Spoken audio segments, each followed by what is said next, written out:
The childish and irrational sanction policies of the West are not only destabilizing, but are throwing the entire integrated and interdependent world into chaos. By weaponizing the global economy for political gains, these sanctions, often introduced under the guise of justice or international diplomacy, ignore the complex, interconnected nature of the global economy. Instead of targeting political adversaries, they affect millions of lives and undermine international cooperation. In today's world, where economies depend on each other for essential goods, energy, food, and finance, sanctions serve as blunt instruments. They disrupt trade routes, block access to financial systems, and trigger the collapse of supply chains. The result? Shortages, price hikes, and soaring inflation that ripple across industries and affect everyday consumers worldwide. Take energy sanctions, for example.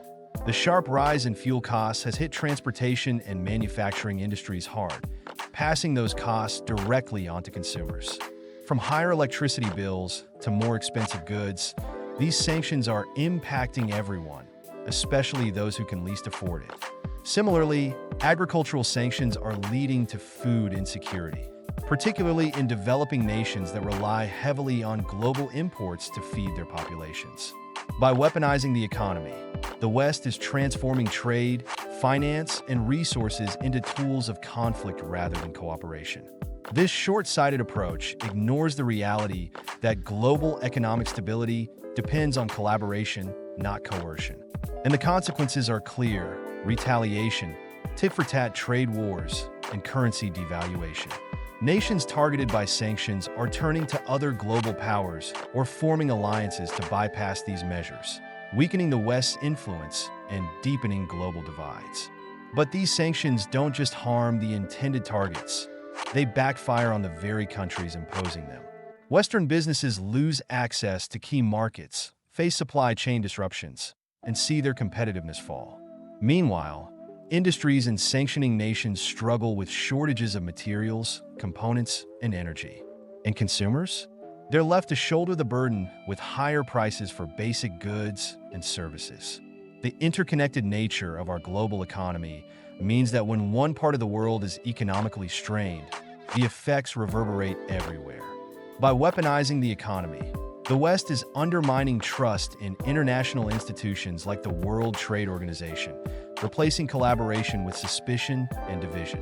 Economic interdependence was once seen as a pathway to peace and prosperity. Now it's being used as a weapon of coercion and dominance. As this reckless approach deepens global divisions, we also lose sight of more important challenges, like climate change, technological innovation, and poverty alleviation.